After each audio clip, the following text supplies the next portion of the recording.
Mga kabisnes naming minamahal, makikisuyo po kami. Naglalambing po kami sa inyo. Kung maaari po sana ay pakisuportahan natin Taong Gala.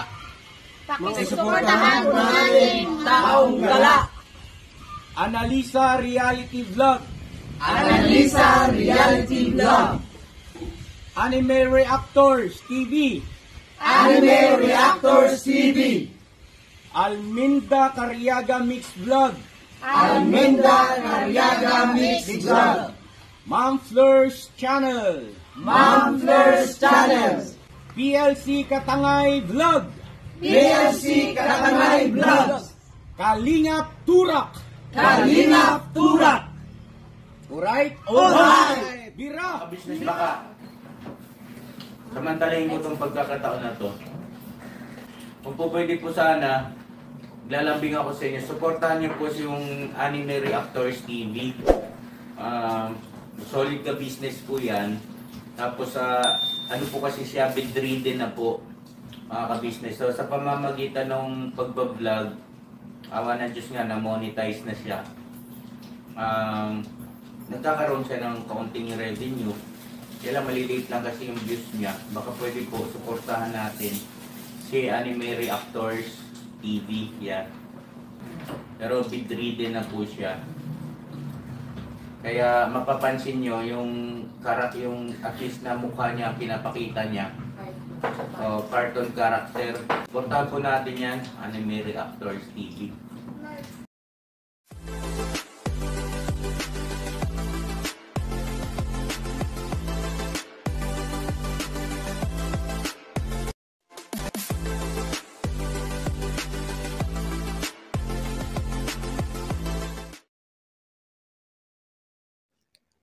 Hello guys, mapagpalang araw po sa ating lahat. Narito pong muli ang inyong lingkod, Anime Reactors TV. At sa mga hindi pa po nakaka-subscribe dyan sa aking munting channel, ay baka pwede naman pong makipindot na po na subscribe button. At makilike and share na rin po ng aking mga video.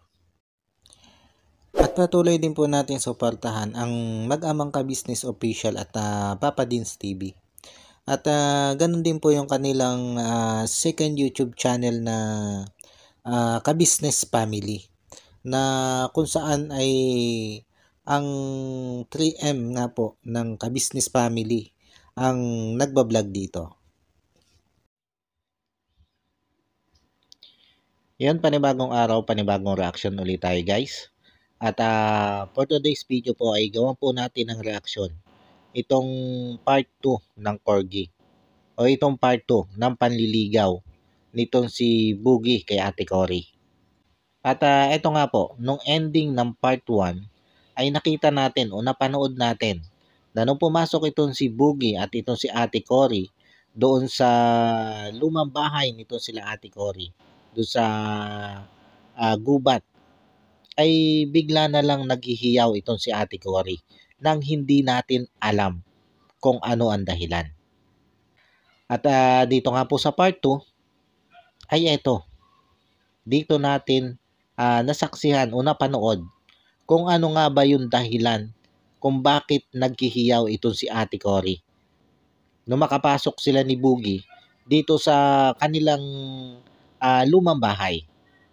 At ito guys, panoorin natin kung ano nga ba yung dahilan kung bakit naghihiyaw itong si Ate Cory.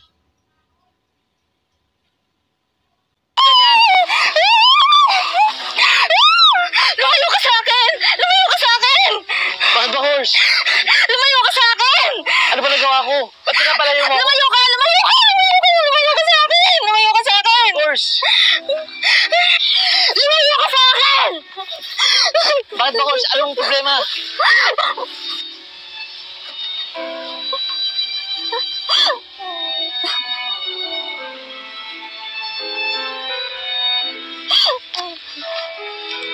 Horse!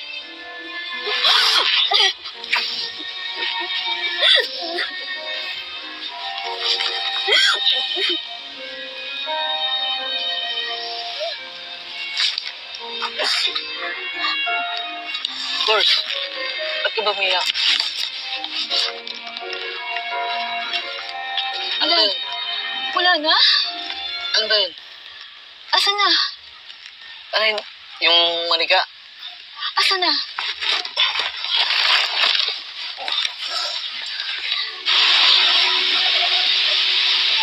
Grabe, sorry talaga, of course. Huwag ka na umiyak.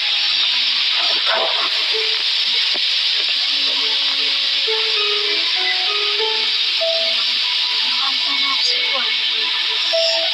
Sorry. Siguro, atid natin sa inyo.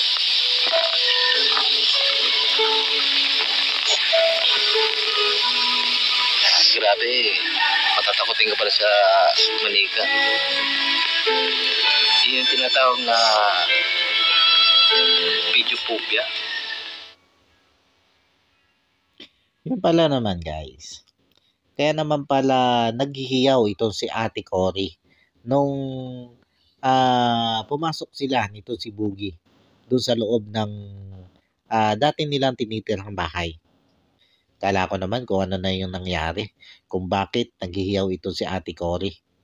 Yung pala naman ay may takot siya sa manika o yung tinatawag na pediophobia, na kung saan ay yung mga kababayan natin na nakakaranas dito ay pag nakikita sila ng mga manika, lalo na nga yung mga manika na hindi kaaya-aya yung itsura, yung mga manika na kalimitan ay ginagamit sa mga horror movie.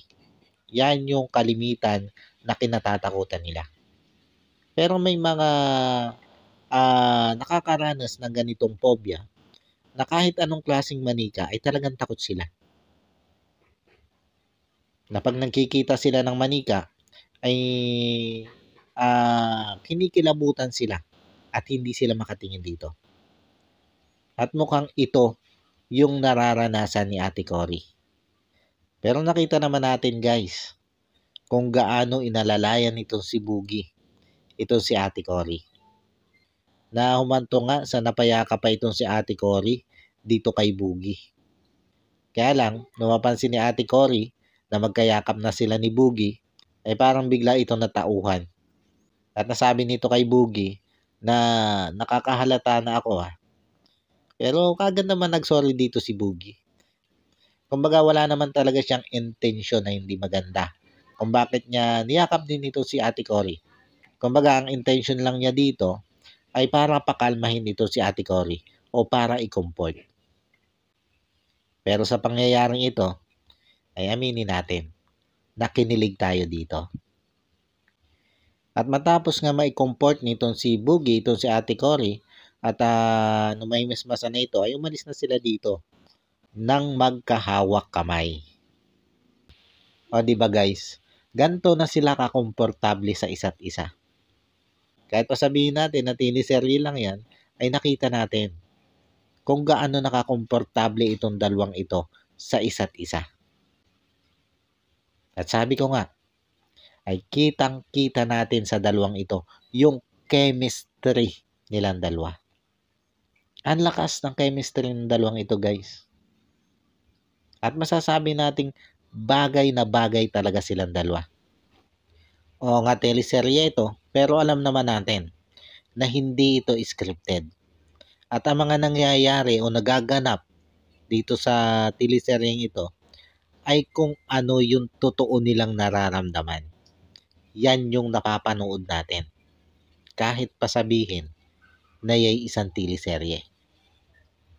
At nakita naman natin kung gaano kasaya itong si Boogie dito sa mga nangyayaring ito. At masasabi ko din na kahit papaano ay nakikitaan na natin ng pag-asa itong si Boogie dito kay Ate Cory. Kaya lang, habang sila nagsasaya, ay may isang nanay na nag-aalala dito kay Ate Cory. At pag-uwi nga nila, ay ito na yung mga sumunod na nangyari. Panoorin natin guys.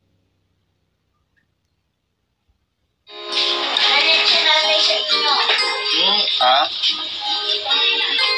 Nalit si nanay sa inyo. Good. Ay. Sabi, uuwi niyo daw pagkahapon, hindi niyo daw inuwi. Sorry naman, kids. Yun na guys. Sa bungad pa lang, pagpasok pa lang nila ng bahay, ay ito na yung salubong sa kanila nitong bata, nitong anak ni ate Coring lalaki. Sinabi nito, nagalit nga daw itong sinanay dito kay ate Cory at kay Labugi. Dahil ang sabi nga daw ng mga ito, ay iuuwi nila itong si ate Cory after nung taping nila doon sa kubo o doon sa lumang bahay nitong sila ate Cory. Pero ang nangyari nga, ay dumiretso na ang buong team kasama itong si ate Cory dito sa ka-business house. Na kung saan nga, ay nung gabi, ay nag-live ang mga ito kasama itong si ate Cory. At hindi na nga sila nakadaan dito kay nanay bago sila pumunta o dumiretso sa ka-business house. At ito yung ikinagalit ni nanay. Dahil para sa kanya, ay tila ba nabastos siya nitong sila Bugi at ni ate Cory. Kumbaga, naramdaman ni nanay na parang binaliwala na lang yung pagiging nanay niya ni ate Cory. Yun yung masakit kay nanay. Yun yung pinaghihimutok ni nanay. Ito guys, panoorin natin ang mga naging kaganapan. Nay, Bakit pumunta kayo dito? Nay, sensya na po pambira. Magaling din kayo maghingi sa akin ng pasensya. Umalis kayo doon. Tuloy-tuloy kayo sa pagkakas. Hindi mo lang pinagsasabi sa akin na aalis kayo sandali. Nay, pasensya na po talaga, Nay. Tapos ang galing nino, talaga. Nagpapakasaya ka ang mga anak mo, hinahanap ka ng gabi. Sasabi mo, uuwi ka, hindi ka uuwi. Kaya nga po, Sabi mo, uuwi po ako. Nung hanggang sa magdamag, nag-ano kami, hindi ka umuwi. Ito yung mahirap guys. Ito dapat yung maging aral sa lahat. Hindi lang dito kay Labugi. Hindi lang dito sa buong ka-business team. Kumbaga aral ito para sa lahat. Na kung may sinabi tayo sa ating magulang, may pinangako tayo na oras ng pag-uwi o araw ng pag-uwi, dapat sundin natin yan. Dapat tuparin natin yan. At kung malilate tayo, kung mababago yung schedule natin, ay dapat lang natawagan mo sila bilang pagpapasintabi na hindi ka makakauwi. Dahil sa panahon naman ngayon, ay maluwan ng kumontak sa mga mahal mo sa buhay. Dahil nariyan yung cellphone. Pwede mo namang i-video call o kung wala namang data yung magulang mo, ay pwede magpa-load ka at tumawag at magpaalam na hindi ka makakauwi sa oras o araw na pinagkaisahan nyo. Sa simple kasing ganong paraan, ay kahit papaano, ay maaaring maunawaan ka na magulang mo. Kasi syempre magulang yan. Nag-aalala yan. Lalo na nga ito si ate Cory babae. Nandyan yung matinding pag-aalala ng isang nanay. Kaya sa naging reaksyong ito ni nanay, ay talagang hindi natin siya masisisi. Talagang normal yan na maging reaksyon ng isang ina. Dahil kung tutuusin, dapat nga dumaan sila dito sa bahay nito sila ate Cory para formal na ipagpaalam ito si ate Cory na ito yung isasama nila sa ka-business house. Na napag-alaman natin na ito naman pala talaga yung bilin ni ka-business. Na kung isasama ito si ate Cory dito sa ka-business house, ay kailangan klaro ang pagpapaalam kay nanay para wala maging problema. Pero dahil siguro umasa itong si Bugi, na mabait itong si nanay, ay hindi na nila naklaro yung naging lakad nila papunta dito sa ka-business house na kasama nga itong si Cory. Kaya lang, kahit gaano kasi kabait ang ating magulang, huwag nating aabusuhin yan. Kasi may damdamin niya mga yan eh. Marunong ding magalit yung mga yan. Lalo na nga at nararamdaman ng mga yan na sila'y nababastos na. At ito yung naramdaman ni nanay. Na tila ba siya ay nabastos sa pagkakataong ito. Kaya normal lang yung galit na ipinakita ni nanay na yan. Bagamat alam natin na wala naman talaga masamang nangyari, wala naman talaga masama silang ginawa, ay syempre, nanay yan eh. Nanay yan na nag-aalala sa kanyang anak. Nanay yan na naghahanap ng respeto. Lalo na nga pagdating sa kanyang anak. Ang kagandahan dito ay kahit ganito kagalit itong si nanay, ay matapang na hinarap ni Boogie at inako ang kanyang pagkakamali. Sa pagkakataon niyang ito, inabsuelto pa niya itong si Ate Cory. Ang sabi nga niya kay nanay ay wag po kayo kay Cory magalit dahil nasa amin po ang pagkakamali. Kumbaga nakita natin dito kung gaano ka-gentleman ito si Boogie. Nahalip talikuran ang mga ganitong problema ay matapang talaga niyang hinarap. At paulit-ulit siyang nagsosorry dito kay nanay. Kaya lang, dahil nga sa sobrang sama ng loob nito si nanay, dahil ang naramdaman nga niya, initsapwera siya o nabastos siya, ay hanggang sa umalis sila doon, ay hindi pa rin nahihimasmasan si nanay. At ganun pa rin yung galit ni nanay. Kaya ang naging pasya na nga nito sila Intoy, Boogie at Borno, ay umalis na lang muna para palamigin ang sitwasyon. At sabi nga nila, ay babalik na lang sila sa ibang pagkakataon para magpaliwanag at muling humingi ng dispensa dito kay nanay. Ito naman kasing gantong galit ng isang magulang sa mga gantong pagkakataon. Lalo't nakita naman natin kay nanay na mabait naman ito si nanay eh. Kumbaga, parang naramdaman lang talaga niya na naitsapwera siya bilang isang ina. Na tila ba nabastos siya bilang isang ina nitong si Ate Cory. Yan ganyan naman kasing galit pag humupa yan, okay na uli yan. Kaya lang, ano nga ba ang magiging impact nito kay Boogie pagdating kay nanay?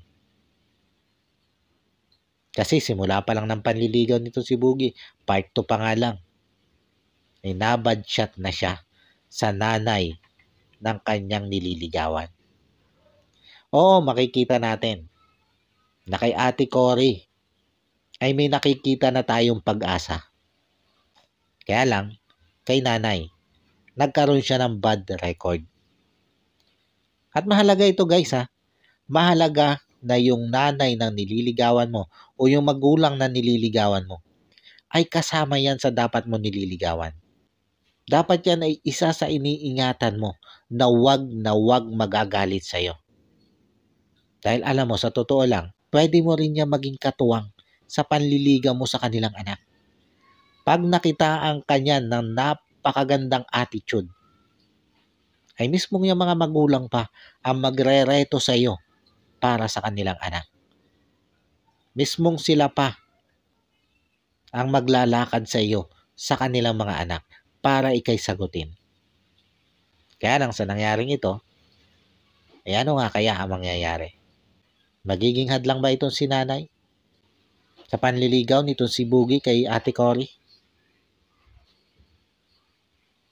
O yung galit ni nanay ay madali lang huhupa at muli niyang mapapatawad si Boogie at magiging good shot na sa kanya ito si Boogie. Yan yung aabangan natin guys sa mga susunod na kabanata ng teleseryeng ito, ng panliligaw na ito ni Boogie dito kay Ate Cory. At syempre aabangan din natin kung ito ba si Ate Cory ay tutuloy pa sa paglipad papuntang ibang bansa. At kung matutuloy man ito, ay sasagutin ba niya si Boogie bago man lang siya umalis? Ito yung sabay-sabay nating aabangan guys sa mga vlog o sa mga susunod pang vlog ni Ka-Business patungkol dito sa love team na ito. Patungkol dito sa panliligaw na ito ni Boogie kay Ate Cory. Paano guys? Hanggang dito na lang muna ulit po. At sana po ay naibigan nyo itong aking reaction video ito. At maraming salamat po sa patuloy pong sumusuporta sa akin at sa patuloy pong nanonood sa aking mga ina-upload na video. At sa mga hindi pa po nakaka-subscribe dyan, ay baka naman po pwedeng makipindot na ng subscribe button at maki-like and share na rin po ng aking mga video. At yun, bago po tayo magtapos, ay gusto ko lang pong i-shout out itong si Ma'am Nerissa ng New Jersey. Shout out po sa inyo ma'am. At maraming salamat po sa patuloy nyo pong pagsuporta at wala nyo pong sawang panonood sa aking mga video. At shoutout din po dito kay MK Inday Okray. Shoutout po sa inyo ma'am. At thank you din po dun sa blessing na ipinaabot nyo po sa akin. Napakalaking tulong na po nun sa akin. Maraming salamat po. Ma'am MK Inday Okray. Vlogger po yan. Pasupport na lang po kay MK Inday Okray. At yun, doon po sa patuloy na sumusuporta sa akin at patuloy pong nanonood ng aking mga video, maraming salamat din po sa inyo lahat.